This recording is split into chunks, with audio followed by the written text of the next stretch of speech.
Hi everyone. This TLT library course will be taught by my team and I. My name is Ben Hughes and my partners are Leela, Seth, and Tramp. Hi everyone, and welcome to Budgeting Basics for College Students. This training was created by our TLT Accounting and Business Services intern team, meant to help students take control of their money, reduce stress, and build healthy financial habits that'll actually last. Before we get started, I wanted to introduce the rest of our TLT accounting intern team. After me, you'll hear from Leela, who will show you how to build a plan to build a real college budget. And then you'll hear from Seth, who will explain how to separate needs from wants, which, let's be honest, is something we can all struggle with. Finally, Tram will walk through realistic tips to help you stay on track and avoid those moments where you overspent. Together, we will build this project to help college students feel confident about managing money and actually enjoy learning about it. We promise this isn't just a boring financial lecture, just a real-life advice from students who've actually been there ourselves. Why does budgeting matter? Here's the thing. Money in college has a way of disappearing. You get a paycheck or a refund or any source of income, and a week later you're wondering where it all went. The truth is, a budget doesn't limit your fun, but it gives you freedom. It's about making choices on purpose instead of by accident. In TLT's financial literacy training, they emphasize that consistency often beats perfection. Saving $50 a month every month will do far more for you than saving $200 once and then never doing it again. Think about budgeting like working out. A little bit of regularity or consistency is better than going hard once and then quitting the rest of the semester.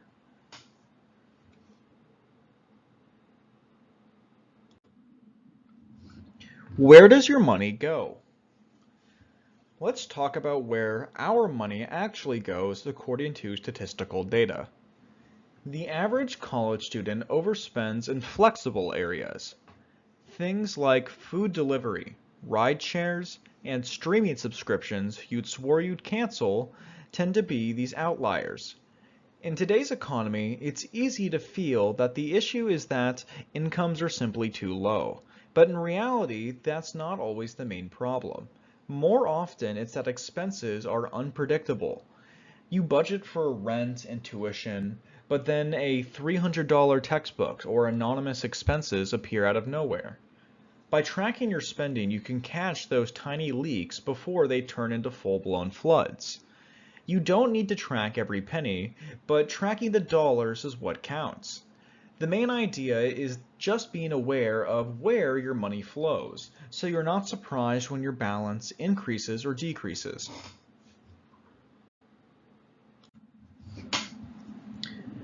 Now for common budgeting myths versus reality. A lot of students avoid budgeting because of some pretty common myths. People will say, I don't make enough to budget, or budgeting takes too much time, or my personal favorite, budgeting kills flexibility. In reality, budgeting helps at any income level.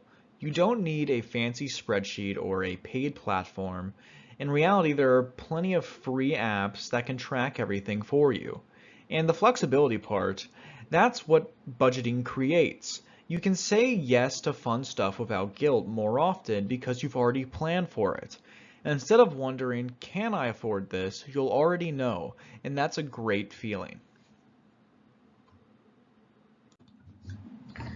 Keys to success.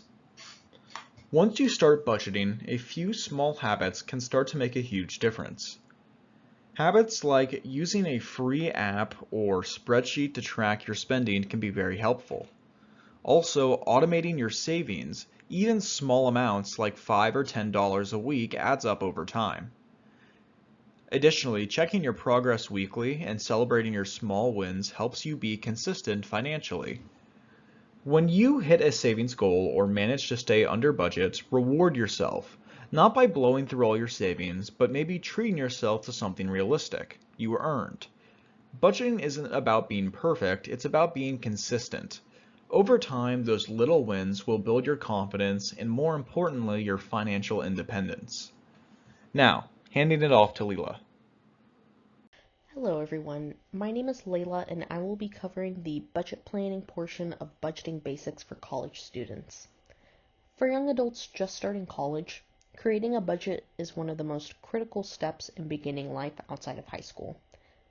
Most college students have a job, so they need to create a budget to help them stick to their financial goals and keep track of their current economic status. The first step for college students to take when creating a budget is to know their income and figure out how much they're earning each month to budget their expenses by month. Next, listing expenses is essential for categorizing expenses as needs and wants. This will help college students decide what expenses to prioritize and what non-essential expenses should be eliminated from a budget. Using budgeting methods like the 50-30-20 rule and automated tools like budgeting apps can further help college students build smart money habits and learn to manage their money in simple ways. College students should keep track of their spending, and using budgeting apps can help, as well as using a digital spreadsheet. One of the worst situations a student can be in is running out of money, and creating a budget can help prevent that from happening, especially when you are also trying to save money. What can also help is cutting out frivolous spending, so students don't overspend and use their money on more important necessities. Lastly, reviewing the monthly budget is key to improving a budget based on a student's needs. Some monthly budgets may need to be adjusted if a student loses their job or gets a second job. A budget will not always stay the same, which is why it's important for students to review their monthly budget and adjust their goals if needed. An example of an excellent budgeting method is using the 50-30-20 rule. This method can help students start making wise financial choices by dividing up their income into three categories: needs, wants, and savings. For this method, 50% of a student's income will go towards necessities, 30% of it will go towards any non-essential items, and 20% of it will go towards a student's savings goals. It also teaches students to prioritize their needs and help eliminate non-essential spending to avoid overspending, while still being able to put money aside for savings.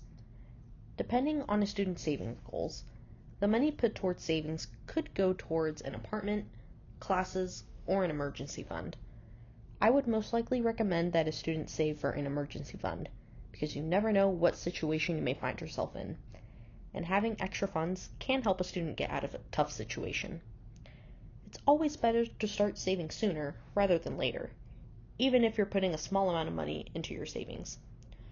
The 50-30-20 rule is a great method for college students to use because it's a low stress, simple way to manage money and build long-term saving habits. College students need to track their spending habits to prevent overspending, build smart financial habits, and reduce financial stress. By tracking their expenses, students can stay within their budget to avoid overspending. As I mentioned before, running out of money as a student can be a scary experience. To prevent that, sticking to a budget and tracking expenses will help a student understand where they are financially. Tracking expenses also teaches responsibility and discipline in sticking to a budget.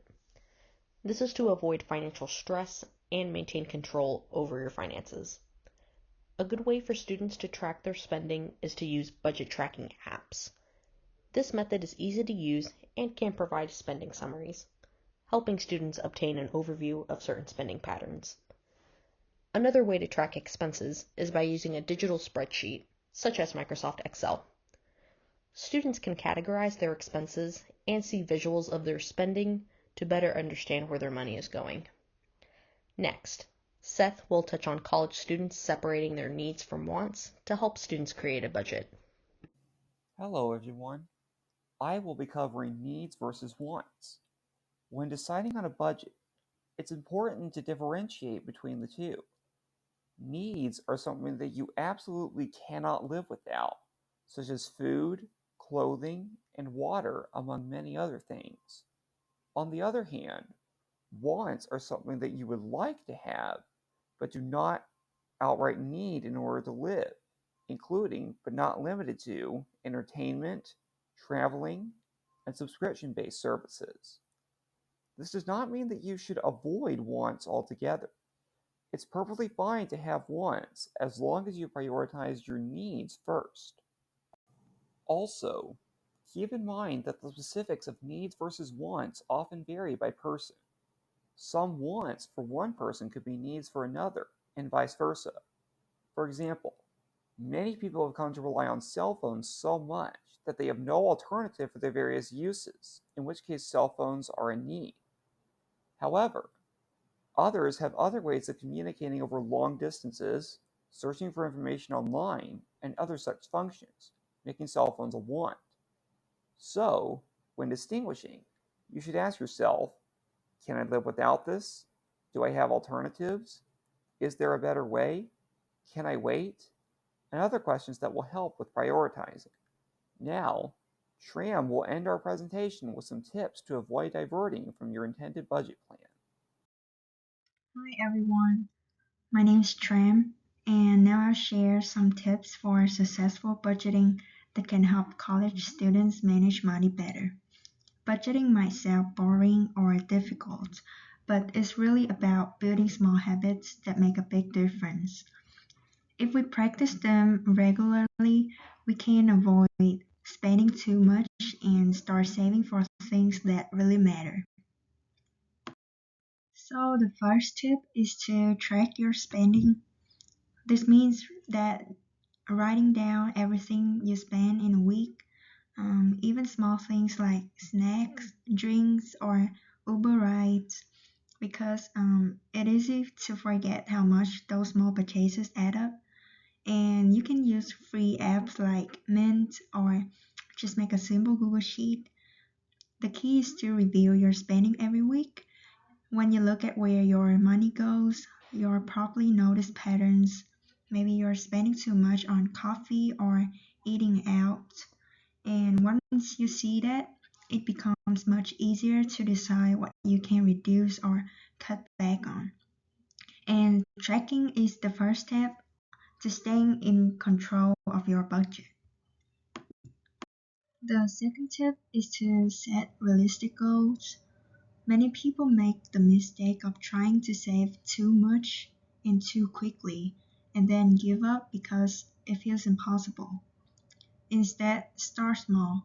For example, try saving $50 per month, and once you get used to it, increase your goal to $75 or $100. And also, don't forget to reward yourself when you reach your goal.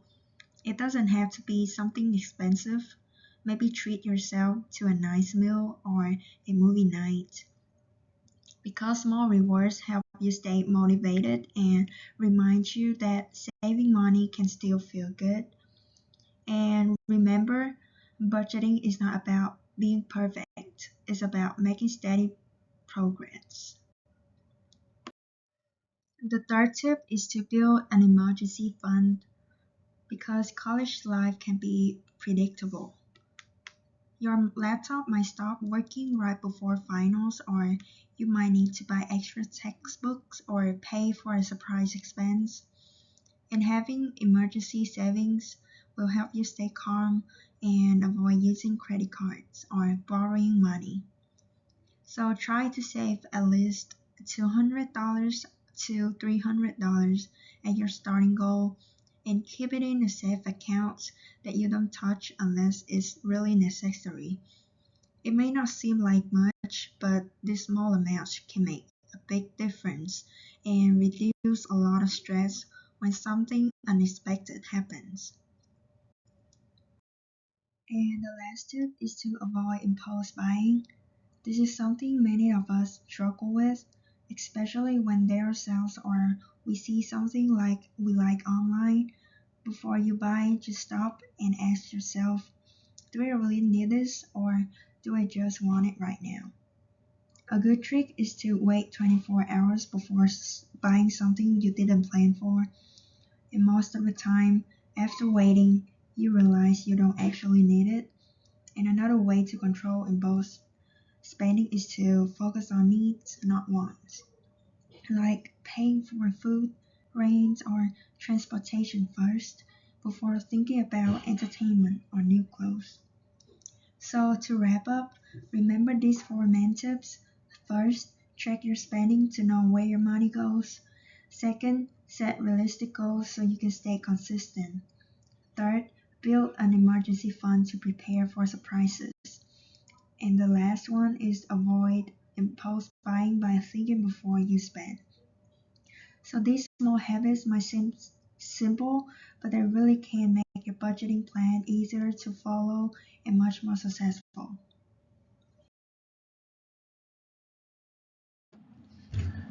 Alright everyone, that brings us to the end of our presentation here. Before we wrap it up, let's go over a few quick takeaways from this lesson here. First of all, budgeting isn't just about restriction. It's about knowing where your money goes and taking control of your finances by doing so.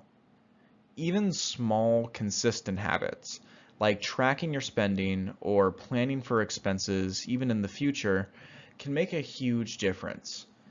It doesn't matter how much you make, so much as how you manage it.